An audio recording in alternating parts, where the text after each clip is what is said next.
उधर high court के सख्त रुख तो बाद आसाराम ने सरैंडर कर दिता है। आसाराम ने जोधपुर सेंट्रल जेल ਦੇ ਵਿੱਚ ਸਰੈਂਡਰ ਕਰ ਦਿੱਤਾ। ਰਾਜਸਥਾਨ ਹਾਈ ਕੋਰਟ ਦਾ ਫੈਸਲਾ ਆਉਣ ਤੋਂ ਬਾਅਦ ਉਹ ਵੀਰਵਾਰ ਨੂੰ जोधपुर ਪਹੁੰਚਿਆ। ਦੱਸਦੇ ਕਿ ਦੁਪਹਿਰ 2:50 ਤੇ ਆਸਾਰਾਮ ਦੇ ਆਉਣ ਦੀ ਸੂਚਨਾ ਤੇ जोधपुर 에ਅਰਪੋਰਟ ਤੇ ਉਸਦੇ ਸਮਰਥਕਾਂ ਦੀ ਭੀੜ ਲੱਗ ਗਈ।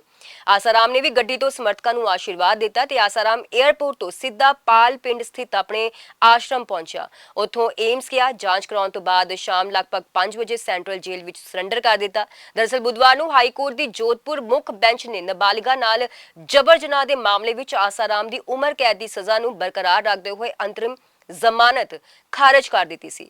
ਅਦਾਲਤ ਵੱਲੋਂ ਤੁਰੰਤ ਗ੍ਰਿਫਤਾਰੀ ਵਾਰੰਟ ਜਾਰੀ ਕਰਨ ਦੇ ਹੁਕਮ ਤੋਂ ਬਾਅਦ ਆਸਾਰਾਮ ਬੁੱਧਵਾਰ ਦੇ ਸ਼ਾਮ ਹੀ ਹਰਿਦੁਆਰ ਤੋਂ ਦਿੱਲੀ ਦੇ ਲਈ ਰਵਾਨਾ ਹੋ ਗਿਆ ਸੀ। ਹਾਈ ਕੋਰਟ ਨੇ ਆਪਣੇ ਫੈਸਲੇ ਵਿੱਚ ਮਾਮਲੇ ਦੇ 2 ਹੋਰ ਸਹਿ ਮੁਲਜ਼ਮਾਂ ਹੋਸਟਲ ਵਾਰਡਨ ਸ਼ਿਲਪੀ ਤੇ ਗੁਰੂਕੁਲ ਦੇ ਡਾਇਰੈਕਟਰ ਸ਼ਰਤ ਚੰਦਰ ਨੂੰ ਵੱਡੀ ਰਾਹਤ ਦਿੰਦੇ ਹੋਏ ਸਾਰੇ ਦੋਸ਼ਾਂ ਤੋਂ ਬਰੀ ਕਰ ਦਿੱਤਾ ਸੀ।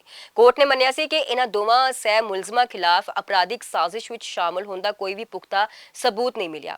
ਜ਼ਿਕਰਯੋਗ ਹੈ ਅਗਸਤ 2013 ਵਿੱਚ जोधपुर ਦੇ ਮਨਈ ਆਸ਼ਰਮ ਵਿੱਚ ਕੁਟੀਆ ਦੇ ਅੰਦਰ ਇੱਕ ਨਾਬਾਲਿਗ ਵਿਦਿਆਰਥਣ ਦੇ ਜਿਨਸੀ ਸ਼ੋਸ਼ਣ ਦਾ ਮਾਮਲਾ ਸਾਹਮਣੇ ਆਇਆ ਸੀ, ਜਿਸ ਵਿੱਚ ਹੇਠਲੀ ਅਦਾਲਤ ਨੇ ਅਪ੍ਰੈਲ 2018 ਵਿੱਚ ਦੋਸ਼ੀਆਂ ਨੂੰ ਸਜ਼ਾ ਸੁਣਾਈ ਸੀ ਤੇ ਹੁਣ ਸਰੈਂਡਰ ਤੋਂ ਬਾਅਦ ਆਸਾਰਾਮ ਨੂੰ ਦੁਬਾਰਾ जेल भेज दिया गया है। माननीय राजस्थान उच्च न्यायालय द्वारा एक लंबी सुनवाई के पश्चात अपना निर्णय सुरक्षित रखा था, उसे आज सुनाया है।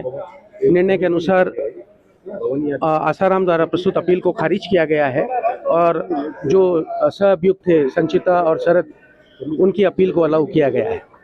जो ट्रायल कोर्ट ने आसाराम को सजा दी थी उसमें से गैंग रेप का आरोप माननीय उच्च न्यायालय द्वारा नहीं माना गया, परंतु धारा 376(2)(f) का अपराध माना है, जिसमें माननीय विचारण न्यायालय द्वारा आसाराम को लाइफ इम्प्रिजनमेंट, उनको जो है उम्र कैद शेष प्राकृतिक जीवन की अंतिम सांस तक का सज़ा सुनाई थी, वो बरकरार रखी है और न्यायालय द्वारा आसाराम को तुरंत प्रभाव से सरेंडर करने का भी आदेश दिया है। आपको लगता है कि पीड़िता के साथ न्याय हुआ है? देखिए, ये एक पार्टली है जजमेंट है, क्योंकि since the honourable high court has acquitted 2 accused persons who has the conspiracy, तो अभी हमें जजमेंट हाथ में नहीं आया है, बट जो कोर्ट ने प्रोनाउंस किया है only on that basis I am saying सो।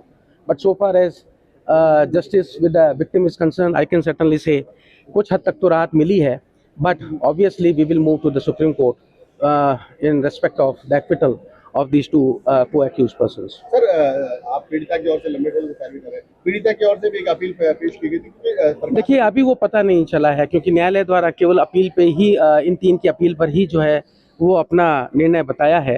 तो अभी वापस न्यायालय में जाके we will make a request to the honourable court that जो हमारी जो अपील थी, जो 340 की जो दरखास्त थी, जो माननीय न्यायालय के समक्ष, विचारण न्यायालय के समक्ष हमने प्रस्तुत की थी, उसकी हमने अपील यहाँ पेश की थी, क्योंकि न्यायालय द्वारा ट्रायल कोर्ट द्वारा ये कह के उसको रख दिया था कि चूंकि अब कोई कार्रवाई अपेक्षित नहीं है, तो उसकी क्योंकि उसके अंदर जो है वो फर्जी दस्तावेजात को न्यायालय के समक्ष पेश करने का आरोप उस प्रार्थना पत्र में लगाया गया था।